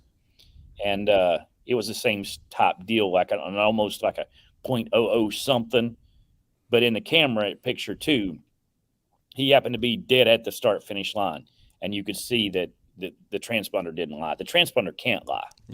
Yeah, true. Which is definitely a good thing for everyone involved. It takes all the question and the guesswork out of it for officials. So I imagine that's a good thing for sure. So hopefully we haven't questioned you too much and wore you out too much. This has been kind of fun. It's really fun to talk about old school racing, and I guess I'm an old school guy kind of in that aspect of the racing world. So it's kind of neat when you can talk about the old times and some of the old races that happened at Ponderosa and Florence and some of the Kentucky tracks that I grew up doing. Yeah, absolutely. Well, we've enjoyed hearing about it. We love that part of it too. We had a whole series in the off season about the old Battle of the Bluegrass series, and talked to a lot of guys about that series, and that's a lot of fun. I love racing history. I know a lot of our fans do, and so I can't get enough of it. And like I said, it's been a lot of fun talking to you. Looking forward to seeing you on Friday night and the rest of the gang from the World of Outlaws Late Model Series. Looking forward to seeing those drivers there on Friday night. $15,000 to win at Ponderosa Speedway coming up on Friday night. For all of you listening and watching here with us, let us know in the comment section if you're going to be there. It's going to be a big night at Kentucky's Baddest Bull Ring when the World of Outlaws series comes to town, and Steve Francis agrees to come on the podcast. You have a special edition on Monday night, so looking forward to seeing you there. This will be I think, this will be the biggest purse ever paid at Ponderosa Speedway this weekend as far as A main late model purse. It's $1,200 to make the A main. Yeah. So just to That's make awesome. it is $1,200. So, Brandon has really stepped up and put his money where his mouth is, so to speak. Yeah. There's a lot of contingency money that the Mulligan family put up, with, I don't know, I think it's, don't quote me on these numbers because I'm not looking directly at them. It's like $750 to win a heat race, and the guy that wins a feature gets a free bed cover for his pickup truck or something. There's just a lot of little extra stuff that they've added into this thing. Yeah. Well, we're really, really looking forward to it. It's cool because got to brag on the group of drivers that World Outlaws has this year. I mean, that's just a stout. You said 16 has followed the I whole think tour. 12 of the 16 already have a little outlaw feature win. And that's impressive too.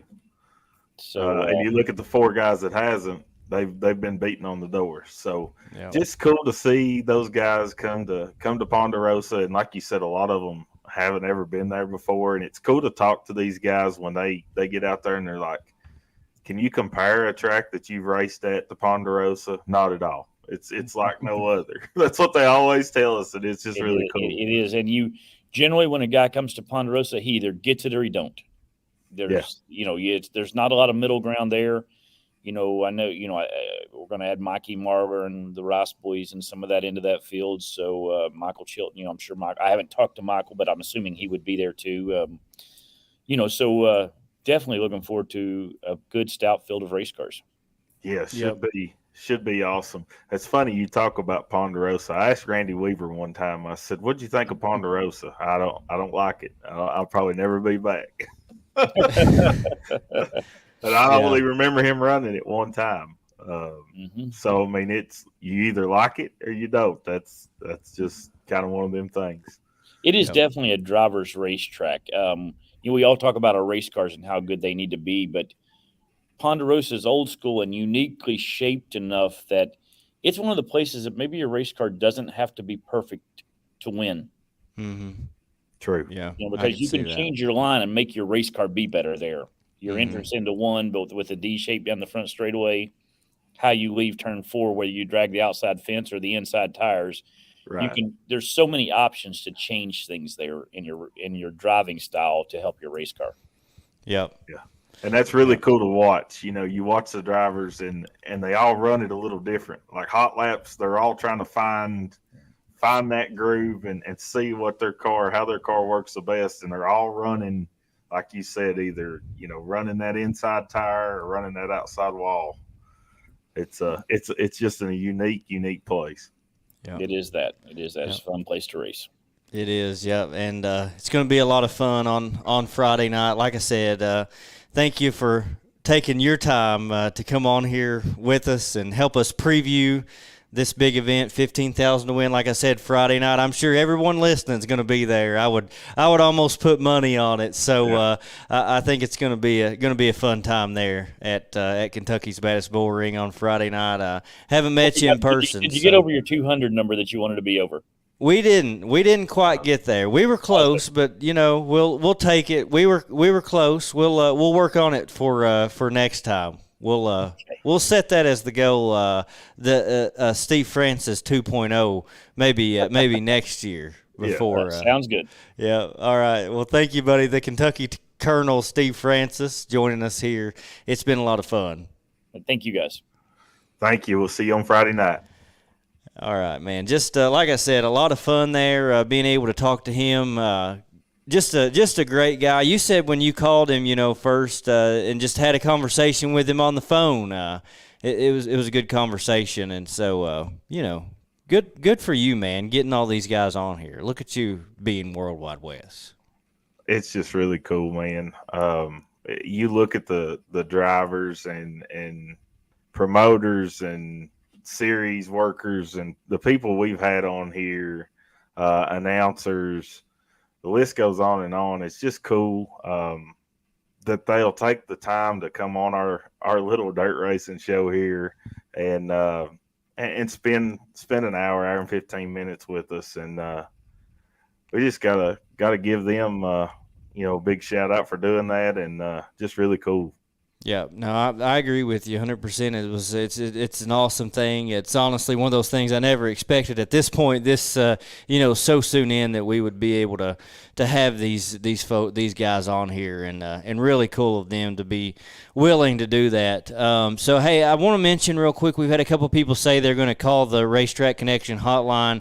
We had someone call. Please call us. We want to hear from you. Let us know who you have to win. Who's your pick to win coming up this weekend at Ponderosa Speedway, or anything else you want to talk about. But when you call, just hang on the line. It'll be silence until I can get to you. So don't give up on me and hang up. Just call, hang on the line. You won't hear anything. Just be patient with me, and I'll get to the phone call because we want to hear from you. We've got a couple other things we need to get to here, Wes, before we finish the show this evening.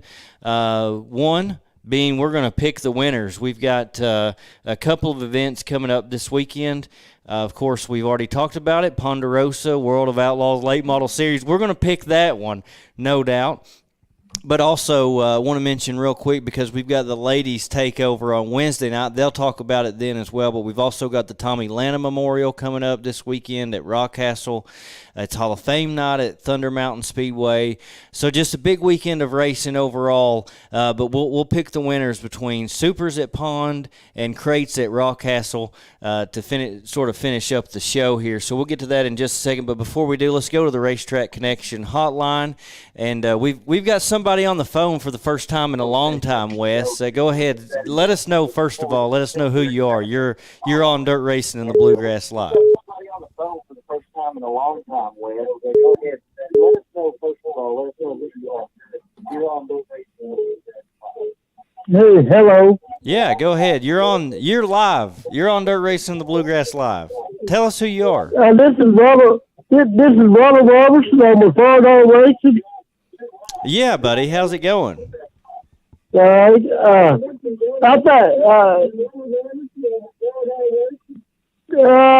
Mikey Marler's going to win it. All right, so we've got a pick for Mikey Marler coming up on Friday night at Ponderosa Speedway. Thank you for the call. Good pick, I have to say, Wes. I mean, Mike Marler, when it comes to Ponderosa Speedway, don't be giving Wes any hints, but I think that would be a good one for sure. That's a good pick. I think it was Ronald Roberson. I think that's who that was. Yep. I think you're right. Yeah. Had a little echo there in the background, but that's a good pick, buddy. The 157. I mean, you might as well call Ponderosa one of his home tracks, and that's a great pick. We had someone else, and unfortunately, with our technology here, we can only take one call at a time. We had someone else try to call in there at the same time. Call us again. We'll take your call. The number to call the hotline is 859-412-1287. Feel free to give us a call again. And while we're waiting on another phone call, Wes, let's go ahead and pick the winners. I do believe we're at 5-4 right now. You're up. So it's a close one, though. So call from Howard Daniel. Hang on a second. We gotta take Howard's call. we gotta take this phone call. We'll get to the winners here in just a minute, but right now we've got Howard Daniel on the phone with us. Howard, go ahead, buddy.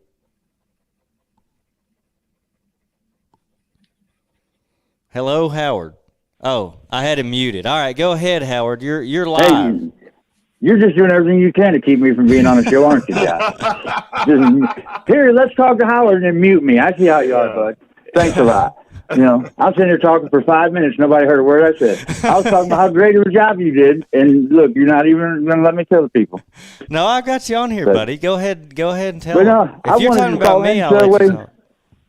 Oh, because I'm talking about you let me talk. Yeah. Well, I just wanted, after you were up there the other night and seen the little issue that went on, and how things changed real quick.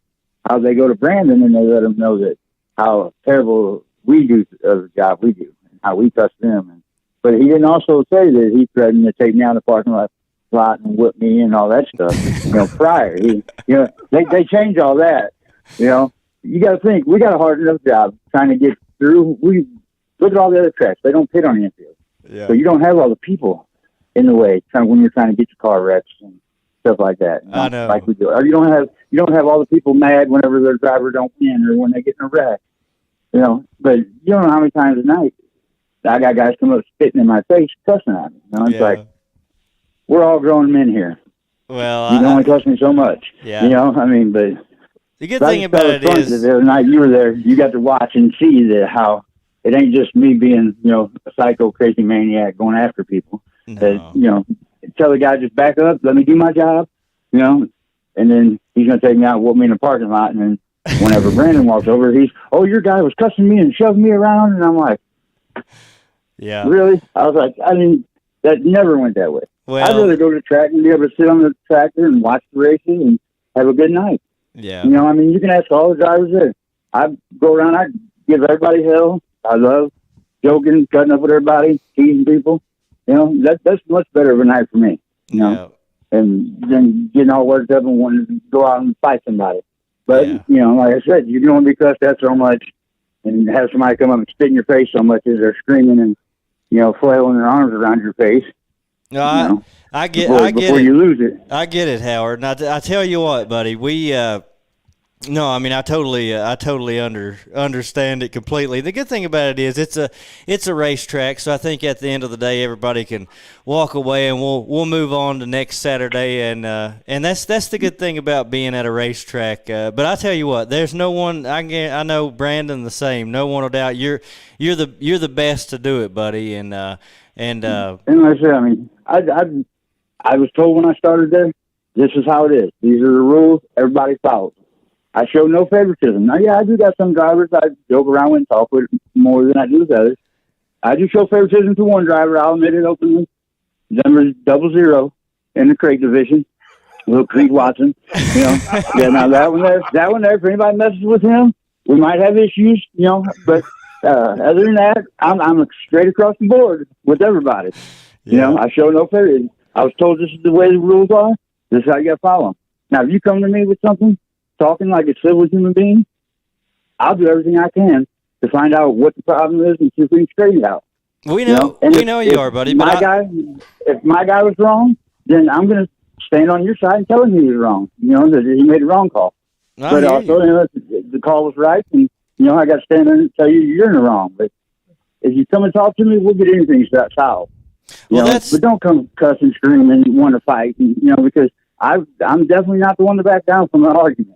Well, that's why I already said if I would, you know what? As long as I know you had my back, I'd feel safe in any neighborhood in the world, Howard. So I grew up in shitty neighborhoods, but like I said, I come from the murder capital of the United States. Of St. Louis. Yeah.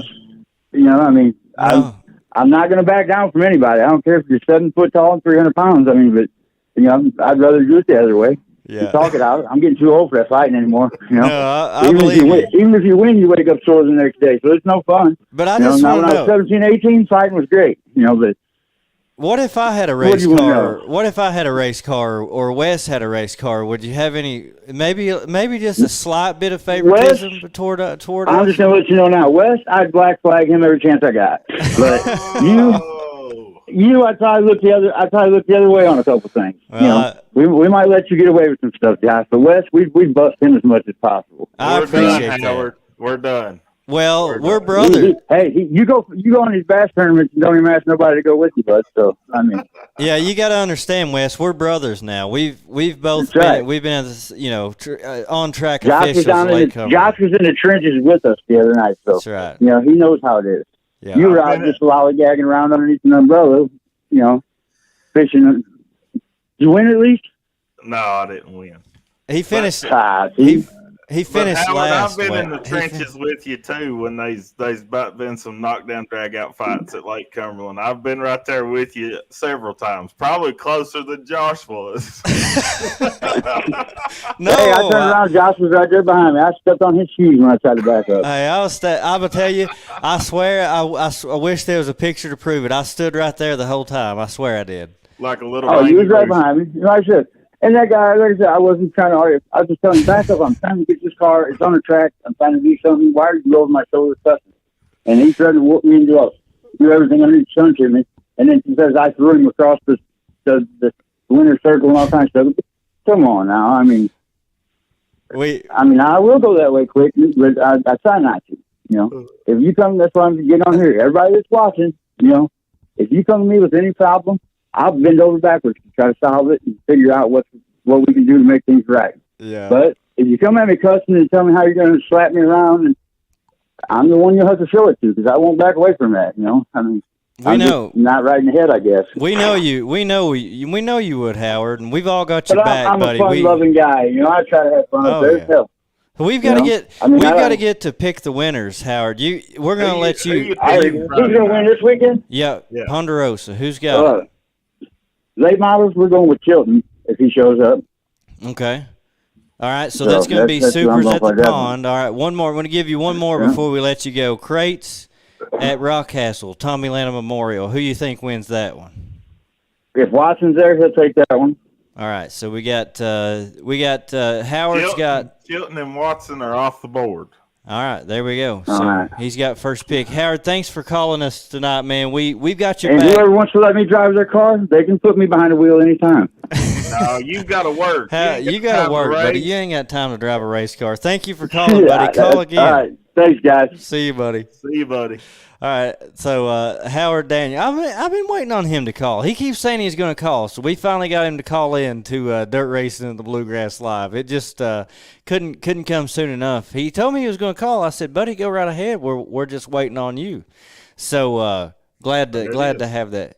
Listen, he's one of a kind, and he truly, and I mean this, and he might have took me a little too seriously there when I was talking about that earlier on the, to begin the show, because I was just kidding. It wasn't no big thing at all. It was just one of those dirt track things, man. It happens all over the place, and but I mean, Howard's appreciated over there at Lake Cumberland Speedway. He's truly one of those guys that you and Brandon knows this. He'll tell you this. He's talked to us about it before. He's one of those guys you need around you at a racetrack, man. He works his butt off, and he's going to work hard this weekend at Ponderosa. He'll be right there. Oh yeah, absolutely, he will. So, all right, Wes, let's go ahead. You're in the lead, so I'm taking first pick.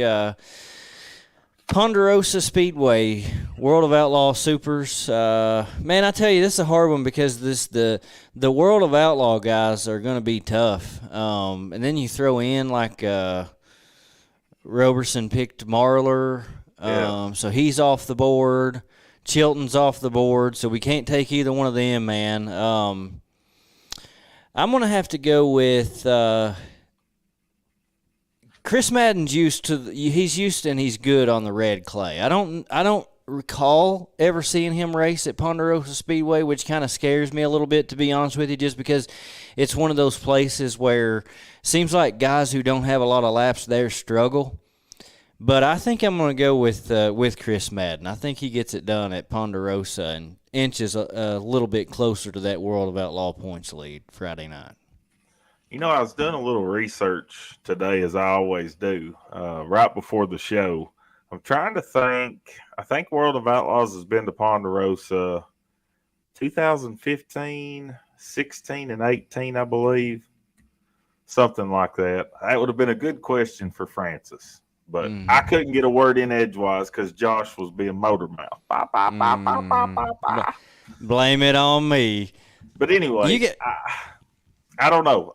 You just got to speak up. You got to learn to speak up. You can't be. I know you got that piano and you got that fancy house back there in the background, but sometimes you just got to be kind of blue collar and just throw yourself in there and see where it lands. So that's exactly right. But anyway, yes, that's a good pick.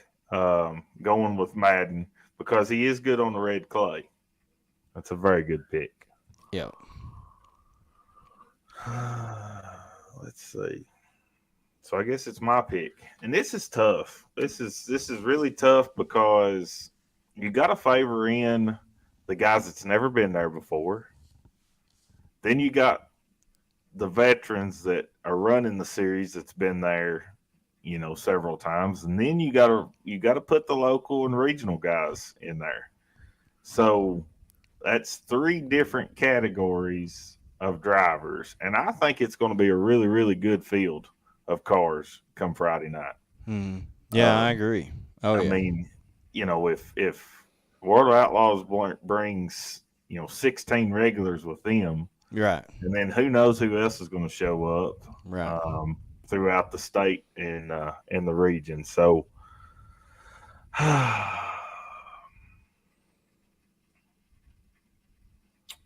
right, I've made my pick.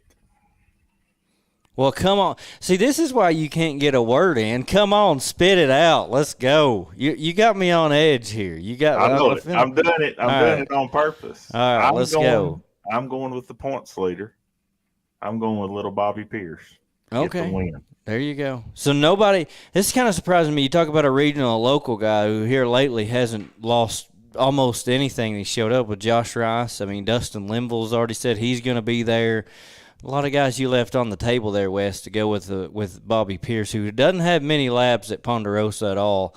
I got to be honest with you, I don't think that's a good pick at all. I think I'm going to take the lead on you coming up this weekend. Hate to tell you, but I think that's how this is going to go down. Bobby's pretty hot right now, and I don't think your pick of Madden is that good a pick. Well, you said it was a good pick I know. 5 minutes ago, because that's you can't take it back now.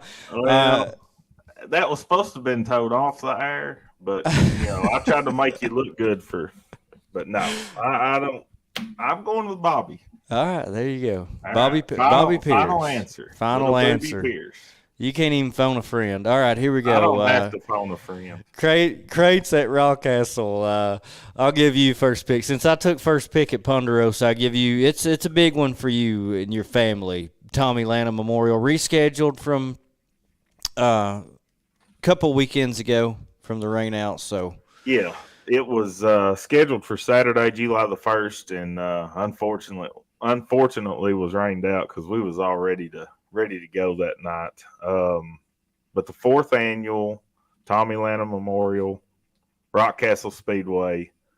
Cool thing about this now is 5,000 to win was already on the table, but now it's a 5,000 to win American All-Star Series race.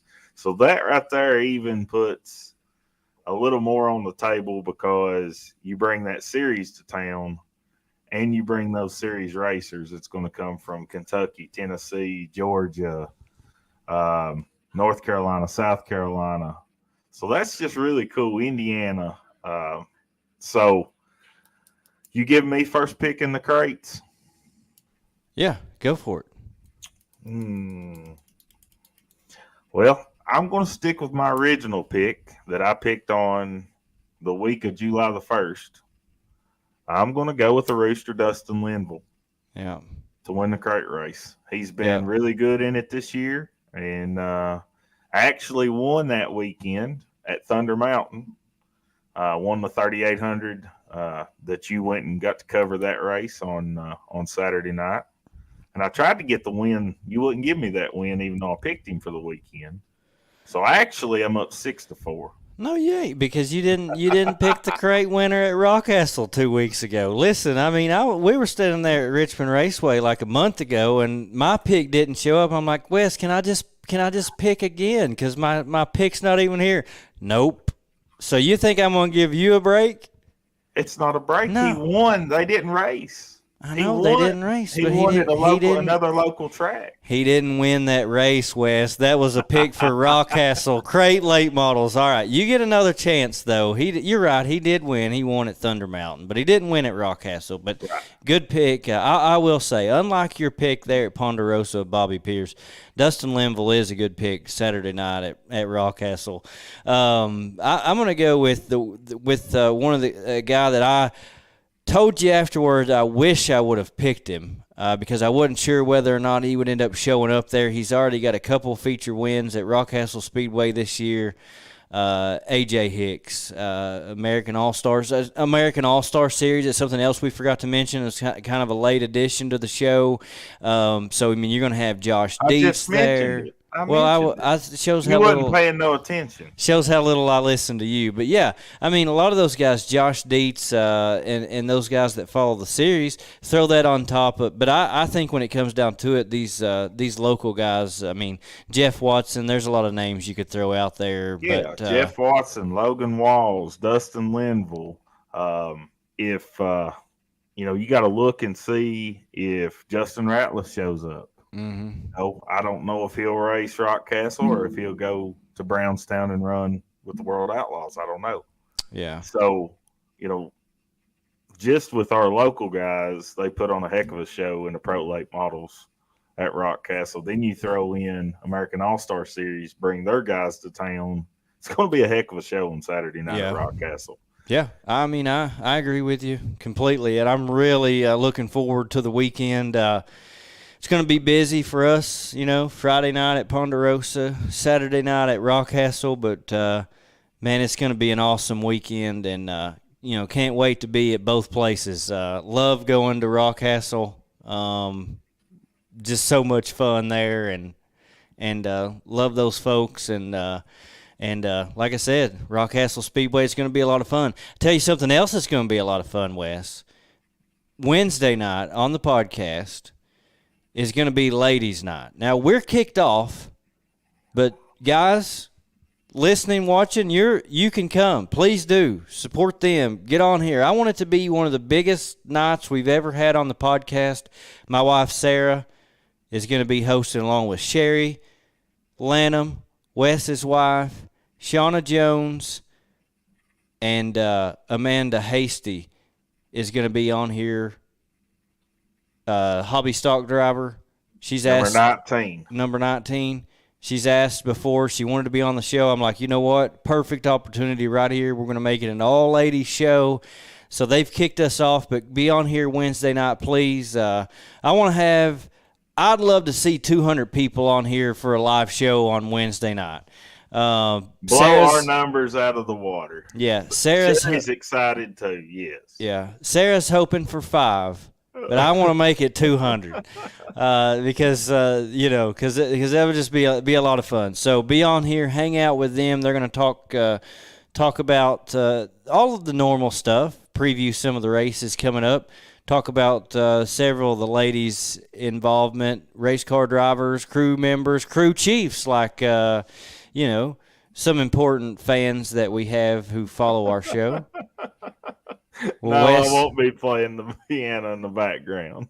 He's off for the night. He's not even allowed to be on here. So I got a set in the living room over there. yeah, his second living room. He's got a set in living room number 2. But yeah, it is. It's going to be a lot of fun. Wes is using the piano to practice for the national anthem at the Tommy Lanham Memorial. That's what he's using the piano for, not for ladies' night.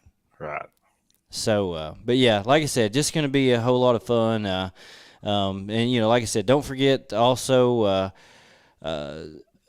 this weekend as well, Saturday night, Hall of Fame night there at Thunder Mountain Speedway. They're going to be honoring Corbin, Kentucky racers there from the Corbin area. Corbin's a racing community, so it'll be a big night there as well. Something else, Wes, we had Bluegrass Restoration and Construction come on board with us, not for just the podcast, but also as our live coverage sponsor. And so we really appreciate them for doing that. But we also have a Victory Lane interview sponsor for our live coverage as well. I told you about it last week, but Barton's Storage Building. So I was supposed to call Lori on Friday. I didn't do that and still haven't done it, but I really need to do that. Just been so busy I haven't had time to do it. So sorry about that, Lori. I promise I'm gonna call you and we'll get that commercial and stuff put together. But we really appreciate them doing that for us as well. So just really. And we got to pick another winners. We got to pick Hobby Stocks at Rock Castle. Hobby Stocks at Rock Castle. All right, let's do it quick. We're going on 2 hours here, and it's almost my bedtime. All right, go ahead. You get first pick. Hobby Stocks at Rock Castle. Hobby Stocks at Rock Castle. I'm going with Craig Stocks. That's a good pick. Number 29. Yeah, I like that. That's going to be a big thing too there, Yeah. with the hobby stocks being there at Rockcastle. So really looking forward to seeing that. I'm going to go with AJ Smith. He won it last time. Rockcastle ran hobby stocks. Listen, it's going to be So that race is going to be very exciting too. I think it's 1,500 to win. yeah, it is. Hobby stocks. Yep. Mm-hmm. Yep. It'll be a full field of cars. I agree with you. Yep, it will. Yeah, and it'll be a lot of fun. So we'll see. Really, like I said, looking forward to hobby stocks at Rockcastle. So, well, it's been another fun show. Thanks to everyone for watching again. Thank you to Steve Francis for coming on here with us. And, man, he spent about, I don't know, had to be close to an hour on here with us. Fun conversation there. Really looking forward to all the events coming up this weekend. Be sure to get out and support your local racetrack. I do want to say quickly thanks to all of our sponsors, Smokehouse Grill and Buffet in Berea, Racetrack Connection, Bluegrass Restoration and Construction, The Detail Shop, Extreme Style Signs and Graphics, Fast Track Racing Series, Ultimate Heart of America, Super Late Model Series, Dirtman Diecast, CT Promotions, Mud Lake Valley Raceway, Richmond Raceway, Rockcastle Speedway, Thunder Mountain Speedway, Lake Cumberland Speedway, Ponderosa Speedway, Valvoline Ironman Late Model Series, and the Bruce Built Performance Ironman Modified Series as well. And one other thing real quick before I forgot to mention this, Wes, coming up July 22nd at Lake Cumberland Speedway, we're going to be in the booth, announcers for, we're no Brian Abner, I can guarantee you that, and we ain't even announcers. We're going to be in the booth, and that's going to be a lot of fun. I'm really looking forward to that. Hope everyone can join us because it'll be entertaining, at least, I do believe. Yes, it will. And something that you and I both are really looking forward to, and it is going to definitely be entertaining. But we've got big shoes to fill with Brian Abner, and we're nowhere near them, but we're going to have fun doing it anyway. Well, yeah, we ain't even going to try to fill any shoes. We're just going to have fun doing it. So, like I said, really looking forward to that. Want to thank them, Brandon and Brian Abner, for that opportunity. Really, really looking forward to it. We'd like to do it at some point for all of our racetracks. I think it'd be a lot of fun and be a good way to help us get our podcast, the word about our podcast, out to more people and people to get to know us. So really, really looking forward to that. All right, well, it's been a fun night here on the podcast. Thanks everyone for tuning in, and the 40-something people that stuck with us through the very end. You all give us someone to talk to, and we greatly appreciate that. We can't wait to see you at the racetrack coming up this weekend. We'll see you on Friday night, starting out the weekend at Ponderosa Speedway. And then Saturday night at Rockcastle Speedway. Saturday night at Rockcastle. That's right. We'll be doing live coverage at both of those places. So everybody gets you a World Wide West combo at Rockcastle. Yes, that's right. Yeah. In fact, I think 10 of those, or the first 10, something like that. I don't know, but at least 10 of those are going to be have already been sponsored. So there's a good chance you could even get one for zero cost. And if you don't, then it's only $10, and it's well worth it, I promise you. So, all right. Have a good evening, everyone. We'll see you at the races. Good night, guys.